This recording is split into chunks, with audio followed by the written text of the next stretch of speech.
Microsoft founder Bill Gates control the weather. When you hear the name Bill Gates, you probably think Microsoft founder. But now the billionaire may be known as the hurricane tamer. Gates is listed as one of 13 inventors on a patent filed for hurricane prevention methods. So while the idea of controlling the weather might sound like science fiction, because billionaire Bill Gates is involved, it's a Category 5 idea that some can only hope comes true. Now comes Bill Gates. Like the comic book character The Weather Wizard, Gates and a team of scientists have an ingenious plan. Bill Gates is among a dozen individual donors and 14 foundations backing the first stratospheric solar geoengineering experiment out of Harvard. It's called Stratospheric Controlled Perturbation Experiment. There is a line of research on what's called geoengineering, which are various techniques that would delay the heating to buy us 20 or 30 years to get our act together. Why does Bill Gates and his foundation want to control the world's weather? On December 5, 2018, Forbes published an article titled "Harvard Scientists Begin Experiments to Block Out the Sun," where author Trevor Nace explains that, quote, "A group of Harvard scientists plans to tackle climate change through geoengineering by blocking out the sun." With funding in part by Bill Gates and his foundation, the project is designed to spray tiny particles into the stratosphere that block out the sun, reflecting its light back into space. In addition, on July 25, 2019, the Council on Foreign Relations published an article titled "The World May Need Geoengineering, and Geoengineering Needs Governance," where the globalist think tank stated, quote, "Injecting particulate matter into the lower stratosphere could help cool the planet by reflecting sunlight into space. Such measures are not panaceas, and a deluge of ethical and practical questions cries out for governance." This same sentiment is repeated at the end of the piece, claiming, quote, "Failing to study and develop geoengineering techniques would be irresponsible. Failing to govern them properly would be even more so." On September 20th, 2017, Bill Gates asked former President Obama about the need for global government to help bring his foundation's vision to life, concerning both global health pandemics and his sun-blocking weather modification. Over the next 10 or 20 years, do you think these global institutions, in terms of reform or creating new ones, for pandemics and climate change, can they step up to play the role we need them to play? During a May 8th interview on NBC's Today Show, Melinda Gates can be clearly seen wearing a necklace that has a strange symbol hanging from it. The necklace's charm is an upside-down Christian-looking cross, backed and surrounded by red ruby stones in a ring. Some claim an upside-down cross pays tribute to the Apostle Peter, saying with certainty that he was crucified upside down, unlike Christ. However, there is no verse in the New Testament that verifies this claim. In its most basic essence, the upside-down cross is symbolic of the inversion of everything Christ stood and died for, meaning an anti-Judeo-Christian theology that purports Jesus to be an evil entity, while Satan is the true Son of God, according to the inversion. Although Satanists and Luciferians refuse to lay claim to this symbol, esoteric circles within these groups know it to be true, and even the basic principles of symbology and the meaning of symbols would suggest that yes, an upside-down symbol represents an inversion of what the original symbol stood for right side up. The ruby has historically been associated with the sun, and is said to conquer darkness. Some ancient cultures believed that rubies, as well as other gemstones, grew on trees, just like fruit. The rubies would begin budding as small white gems, and would slowly grow and ripen, turning red in the light of the sun. When the ruby was saturated with red color, it was ready to be plucked. So a ring of rubies represents a complete sun, and the pairing of the ruby sun with an upside-down cross would symbolically mean the inversion of Christian values, as well as the inversion of the sun's purpose to give light to the world, similar to how Christ is described as the light of the world in the New Testament. In other words, her symbol conveys the darkening of the light-giving sun, or sun death. So in conclusion, it seems the meaning of the symbol on Melinda's necklace charm is synonymous with the Gates Foundation's plan to prevent sunlight from reaching the Earth. Again, how could the Gates Foundation find blocking out the sun to be a good idea without fully understanding the unintended consequences of adding sulfur and other chemicals to the atmosphere? And why is Melinda Gates signaling her and her husband's plan to the world on NBC's Today Show? Perhaps they got their idea to brazenly broadcast their sun death intentions to the world from the fictional Simpsons character, Montgomery Burns. Since the beginning of time, man has yearned to destroy the sun.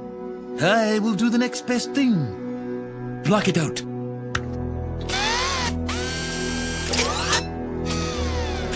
The cavities on children, I think, is very important. Absolutely, fluoride is safe. It's effective. Fluoridation of community water is extremely safe and extremely effective in preventing tooth decay. Science is on the side of fluoride being safe and effective. There is no controversy about this in the scientific community. If it's such a simple issue, how is it that it's still going on after half a century? I remember it being debated Yeah, when I was 30 years ago. And it is continuously debated. But just because we've been doing something 50 years doesn't necessarily mean that it's right. Public health officials knew then what they know now. Would we have fluoride? Would it be added to our drinking water? Well, today a coalition of scientists, dentists, and doctors are taking action to stop fluoridation until it is proven safe.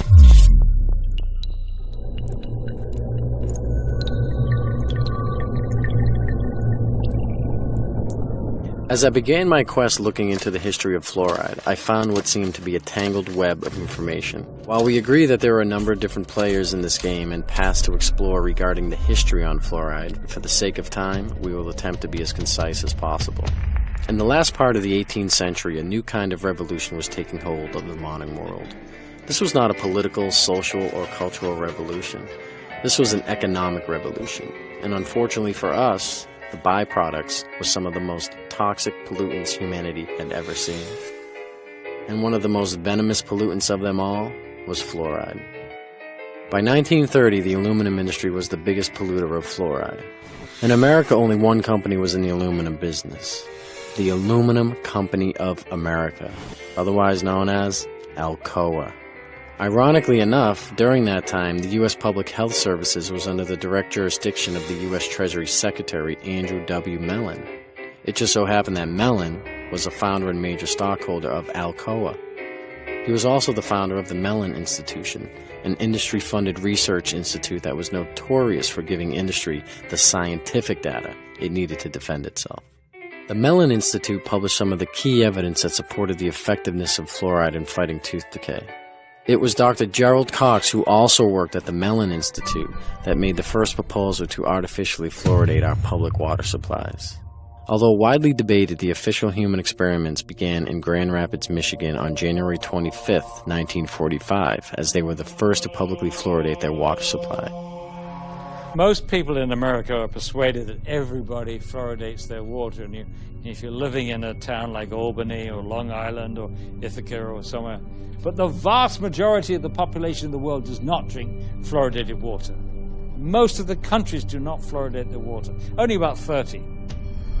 The countries now that have banned the use of fluoride, China, Austria, Belgium, Finland, Germany, Denmark, Norway, Sweden, the Netherlands, Hungary, and Japan. All these countries have said that fluoride, number one, is ineffective and toxic and should not be used. We are still using it. There's something wrong here. I think it's time that we become aware and do something about it. There is a recent lawsuit in Maryland. It's a federal lawsuit. A woman who believed the medical establishment at the time when her daughter was an infant. She gave her daughter 90% of her diet, intake of water, was this fluoridated baby water. And so the daughter grew up with severe fluorosis, and to get that corrected, dental restoration is about $100,000, and they can't bear that burden. So they are suing Nestle and Gerber. So putting it in a baby bottle when the child doesn't have any visible teeth There's no way on God's green earth that can have anything except a negative impact on that child. But they sell it in the grocery store as baby's first water. I've seen that for years. How do we educate women to not buy this for their babies? And this is why we wanted the warning for infants, because they're the most at risk. They drink their weight in water within 2 or 3 days. If you and I did that, we'd be drinking 22 liters a day. I mean, it just goes back to the whole, these regulatory agencies that are supposed to, be kind of looking out for our best interests, and as you know, they're not. I say they have a duty to warn. They have a duty to warn you. Not one manufacturer of formula says, by the way, don't use the tap water. Women, Infant, and Children, WIC program. We contacted them. They refused to tell mothers not to use the tap water. And you know what she said? It would damage the fluoridation program.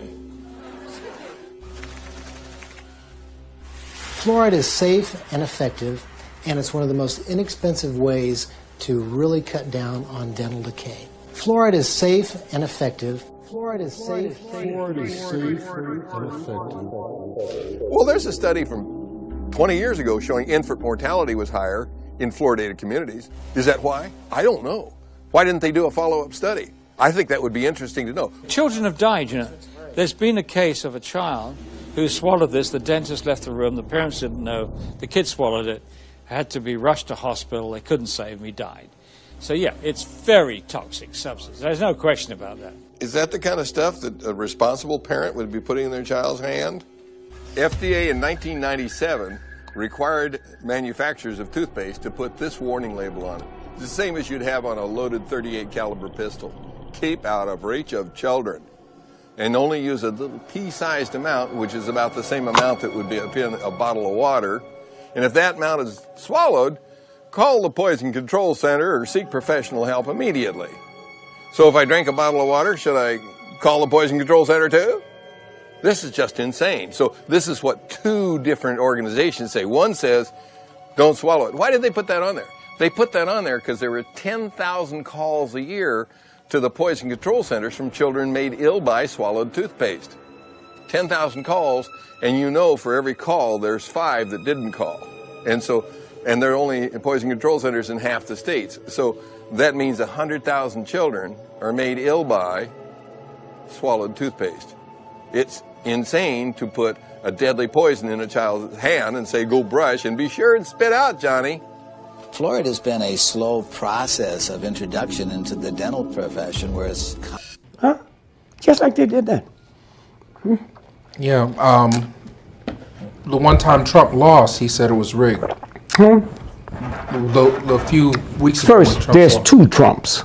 Okay. The one in the red tie is the real one. The one in the blue tie is not. The one you saw last night after the victory was the blue tie. Now, if you would punch up Dr. Carson, Ben Carson, when Trump called him a pedophile, and the next day he joined Trump. And the guy asked him, see, every now and then you slip and say something? He said, why'd you do that? He said, it's 2 Trumps. I was with the good one. You see it there? Just punch up. When somebody interviewed him, he said, there's 2 Donald Trumps. That's easy to pull up. Okay. I was Googling Ben Carson pedophile. I was Googling the wrong thing. No, he called him that the day before. So he got something on him if he's going to make him the next day say, I join you. Dr. Ben Carson, there are 2 Donald Trumps. There it is. Oh, you can read the rest of that later. Okay, it's right there. Okay. In terms of Dr. Carson, you've said some of the questions about his past are fair. There have been a lot of questions about what really happened, what his childhood was like. He's pushed back in the media. He said at the debate the other night, I have a problem with being lied about. Do you believe he's being truthful now you've heard his answers? Well, I don't know. I mean, first of all, I like him. I get along with him very well. I just don't know. And don't forget, this is in his book. I'm not bringing up anything that's not in his book. And, when he says he went after his mother and wanted to hit her in the head with a hammer, that bothers me. I mean, that's pretty bad. When he says he's pathological, and he says that in the book, I don't say that. And again, I'm not saying anything. I'm not saying anything other than pathological is a very serious disease. and he said he's pathological. Somebody said he has pathological disease. Other people said he said in the book, and I haven't seen it, I know it's in the book, that he's got a pathological temper or temperament. That's a big problem because you don't cure that. That's like, you know, I could say, they'd say you don't cure, as an example, child molester. You don't cure these people. You don't cure a child molester. There's no cure for it. Pathological, there's no cure for that. Now, I didn't say it. He said it in his book. So when I hear somebody's pathological, when somebody says, I went after my mother with, and he's saying about himself, yes, with a hammer to hit her in the head, I say, whoa, I never did, you never did. I don't know anybody that ever did, personally, but that's a big statement. When he said he hit a friend of his in the face with a lock, with a padlock, right in the face, I say, whoa, that's pretty bad. And when he said he stabbed somebody with a knife, but it hit a belt buckle, I know a lot about knives and belt buckles. Belt buckles aren't going to stop because they're going to turn, they're going to twist, they're going to, you know, they're not solid, especially if somebody's got a couple of extra pounds on. You know, they move, there's a lot of movement. So the chances of somebody going like that, hitting a belt buckle where it doesn't slide off and go into the... So you're not satisfied yet? Well, I just don't know. But when somebody said that he's pathological, you'll have to ask him that question. Look, I hope it's fine because I think it would be a shame. But think of it. What he's saying is these things happened. It would be nicer if he said, no, none of these things did happen. He's saying these things happened and therefore I have credibility. And what I'm saying is I'd rather have them if they didn't happen. I don't want somebody that hit somebody in the face really hard with a padlock. I don't want somebody that went after his mother with a hammer. To be president. I don't want somebody, frankly, I didn't read his book, but according to the book, he said he's pathological. That's a very serious term.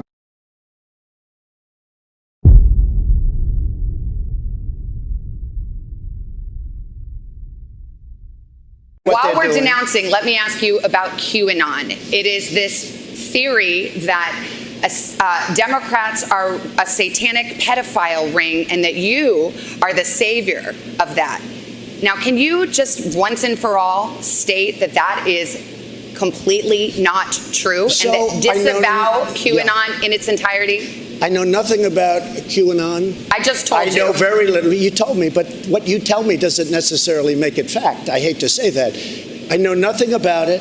I do know they are very much against pedophilia. They fight it very hard, but I know nothing about it. They believe it is a satanic cult run by the deep state. Study the subject. I'll tell you what I do know about. I know about Antifa, and I know about the radical left, and I know how violent they are and how vicious they are, and I know how they're burning down cities run by Democrats, not run by Republicans. Republican Senator Ben Sasse said, quote, QAnon is nuts, and real leaders call conspiracy theories conspiracy theories. He may be Why not right. just say it's crazy and not true? He may be right. I just don't know about QAnon. You do know. I don't know. No, I don't know.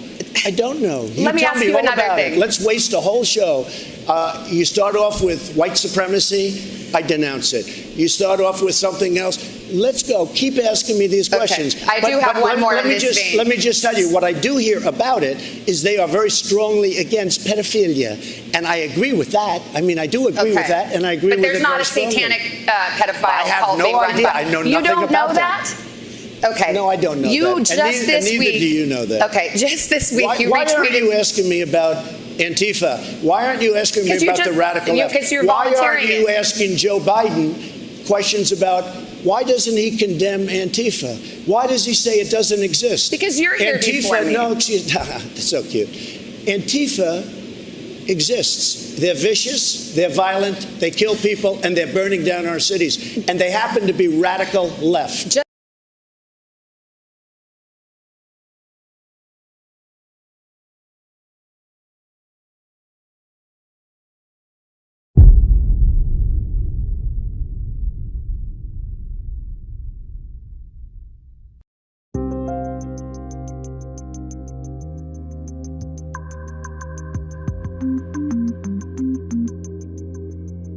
We've heard that the vaccine typically would take 12 to 18 months to develop.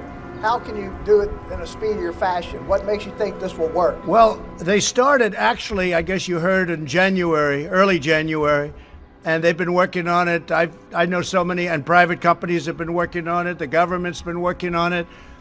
So we've got the time because we put and they've literally been working 24 hours a day. So we've got the time, and we hope to be able to do something by the end of the year or shortly thereafter. But again, it's not solely vaccine-based. Other things have never had a vaccine, and they go away. So I don't want people to think that this is all dependent on vaccine, but a vaccine would be a tremendous thing. And I will tell you, therapeutically or therapeutics, what's going on there is equally as impressive. We have some things happening. We have the Remdesivir from Gilead. We have other things that are very good. I think that a lot is happening therapeutically. I can't say that it's relatively speaking, equal to what's going on with vaccines, but I think it's doing very well, very well.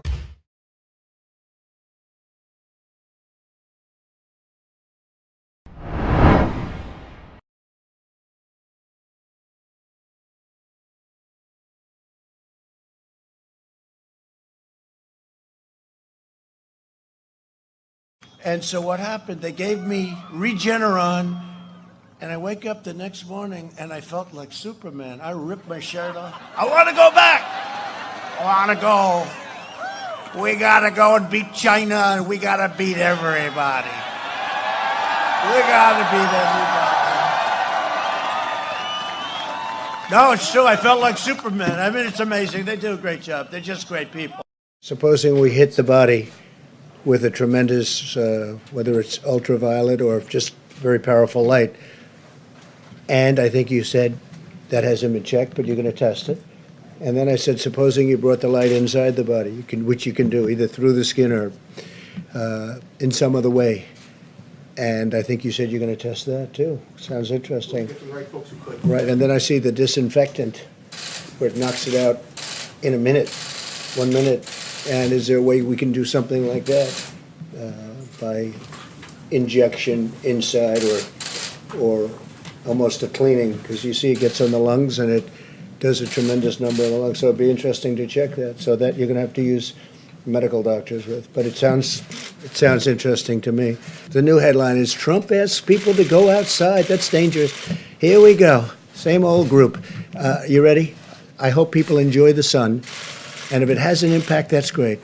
I'm just hearing this, not really for the first time. I mean, there's been a rumor that, a very nice rumor that you go outside in the sun or you have heat and it does have an effect on other viruses. But now we get it from one of the great laboratories of the world, I have to say. Covers a lot more territory than just this. This is probably an easy thing, relatively speaking, for you. I would like you to speak to the medical doctors to see if there's any way that you can apply light and heat to cure, if you could. And maybe you can, maybe you can't. Again, I say maybe you can, maybe you can't. I'm not a doctor, but I'm like a person that has a good, what. But sir, you're the president. Deborah, have you ever heard of that, the heat and the light relative to certain viruses, yes, but relative to this virus? Not as a treatment. I mean, certainly fever Yeah. is a good thing when you have a fever. It helps your body respond. We're very advanced in testing. Other countries are calling us to find out what are we doing. And by the way, within 2 weeks, you'll see numbers and you'll see different forms of testing, just like we came up with the Abbott Laboratories machine, which gives it to you in 5 minutes that everybody wants. Everybody's asking, can we get that? But you can only make them so fast. But as you know, we've done more testing than every other nation combined. And that's a big statement. I know a lot about economists, and the answer is they have no idea. I think I have as good an idea as anybody, and I think our economy will start to pick up very substantially as soon as the states get open, and that's happening as we speak, and it's actually very exciting, and people are just thrilled to see it because our country has to get back to work. They want to get back to work. You see that, whether it's a demonstration or just in talking to people. They're going to get back to work, and they're going to get back to work very fast. You spoke to Boris Johnson this week. I just wonder how he sounded, how he was. When do you think he'll be back at work? He called me a few days ago. I will tell you, he sounded incredible. I was actually surprised. I thought it'd be like, oh, Donald, how are you? He was ready to go. I'm very surprised to tell you this. It's like the old Boris. Tremendous energy, tremendous drive. I was very surprised because he called me almost, pretty close to when he got out of the hospital. I've worked with doctors, and if you look at the one survey, the only bad survey, they were giving it to people that were in very bad shape. They were very old, almost dead. It was a Trump enemy statement. Now, if you look at some of the reports that came out from Italy, that came out from France, that came out from a lot of our frontline workers take it because it possibly, and I think it does, but people are going to have to make up their own mind. Plus, it doesn't hurt people. It's been out on the market for 60 or 65 years for malaria, lupus, and other things. I think it gives you an additional level of safety, but you can ask many doctors are in favor of it. Many frontline workers won't go there unless they have the hydroxy. And so, again, this is an individual decision to make, but it's had a great reputation. And if it was somebody else other than me, people would say, gee, isn't that smart? Last night, Nancy, Speaker of the House, Nancy Pelosi, called you morbidly obese. I just wanted to know what you had to say in response. Oh, I don't respond to her. I think she's a waste of time. These people are sick. Pelosi is a sick woman. She's got a lot of problems, a lot of mental problems. We're dealing with people that have to get their act together for the good of the country. Please. The FDA has said hydroxychloroquine should not be used outside of a hospital setting or... No, that's not what I was told. No, there was a false study done where they gave it to very sick people, extremely sick people, people that were ready to die. It was given by obviously not friends of the administration. And the study came out, the people were ready to die. Everybody was old, had bad problems with hearts, diabetes, and everything else you can imagine. So they gave it. So immediately when it came out, they gave a lot of false information. Just so you understand, great studies came out of Italy on hydroxy. You know what I'm talking about, right? Right? Great studies came out, and the combination of the three. But we had some great studies come out. Italy, France, Spain, ourselves, many, many doctors. But that was a phony study. And it's very dangerous to do it. The fact is, people should want to help people, not to make political points. It's really sad when they do that. What has been determined is it doesn't harm you. It's a very powerful drug, I guess, but it doesn't harm you. And so I thought as a frontline defense, possibly it would be good. And I've had no impact from it. I feel the same. I haven't changed. I don't think too much. And at some point, I won't take it. Might be soon, might be a little bit. It doesn't seem to have any impact on me, but it seems to be a extra line of defense. It's gotten a bad reputation only because I'm promoting it, so I'm obviously a very bad promoter. If anybody else were promoting it, they'd say this is the greatest thing ever. I just left Walter Reed Medical Center, and it's really something very special. The doctors, the nurses, the first responders, and I learned so much about coronavirus. And one thing that's for certain, don't let it dominate you. Don't be afraid of it. You're going to beat it. We have the best medical equipment. We have the best medicines, all developed recently. And you're going to beat it. I didn't feel so good. And 2 days ago, I could have left 2 days ago. 2 days ago, I felt great, like better than I have in a long time. I said just recently, better than 20 years ago. Don't let it dominate. Don't let it take over your lives. Don't let that happen. We have the greatest country in the world. We're going back to work. We're going to be out front. As your leader, I had to do that. I knew there's danger to it, but I had to do it. I stood out front. I led. Nobody that's a leader would not do what I did. And I know there's a risk, there's a danger, but that's okay. And now I'm better, and maybe I'm immune, I don't know. But don't let it dominate your lives. Get out there, be careful. We have the best medicines in the world, and it all happened very shortly, and they're all getting approved, and the vaccines are coming momentarily. Thank you very much, and Walter Reed, what a group of people. Thank you very much. Supposing we hit the body with a tremendous, whether it's ultraviolet or just very powerful light. And I think you said that hasn't been checked, but you're going to test it. And then I said, supposing you brought the light inside the body, which you can do, either through the skin or in some other way. And I think you said you're going to test that, too. Sounds interesting. Right, and then I see the disinfectant, where it knocks it out in a minute, 1 minute. And is there a way we can do something like that by injection inside or almost a cleaning? Because you see it gets on the lungs and it does a tremendous number in the lungs. So it'd be interesting to check that. So that you're going to have to use medical doctors with. But it sounds interesting to me. So we'll see. But the whole concept of the light, the way it kills it in 1 minute, that's pretty powerful. Steve, please. Hey, NBC News viewers, thanks for checking out our YouTube channel. Subscribe by clicking on that button down here and click on any of the videos over here to watch the latest interviews, show highlights, and digital exclusives. Thanks for watching. First, there's two Trumps. Okay. The one in the red tie is the real one.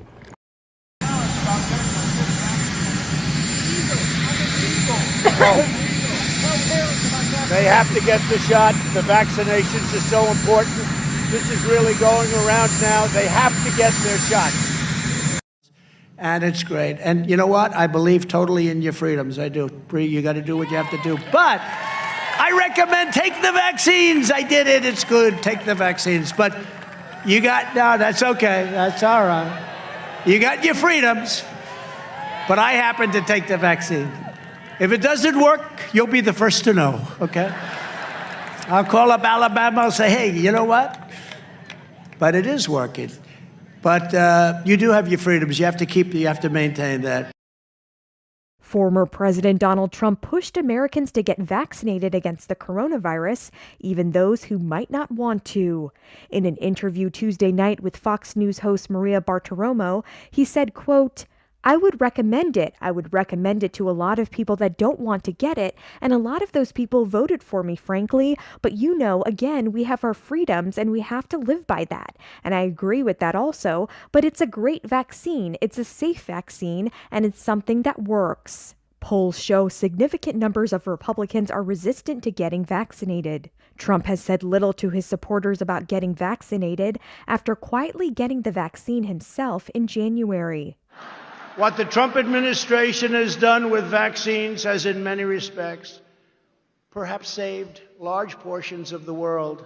Last month at the Conservative Political Action Conference, or CPAC, Trump told everyone to, quote, go get your shot, and touted his administration's efforts to speed up and obtain the vaccine. The White House has said it would welcome Trump's support in encouraging his supporters to be vaccinated, although President Joe Biden expressed doubt about how much it would help. Also during the interview, Trump said he would decide whether to make another run for the White House after congressional elections in November 2022. He has said he is committed to helping fellow Republicans try to win back control of the U.S. House of Representatives and the Senate. And how about this? Former President Trump breaking some news over the weekend, revealing he received a COVID booster shot.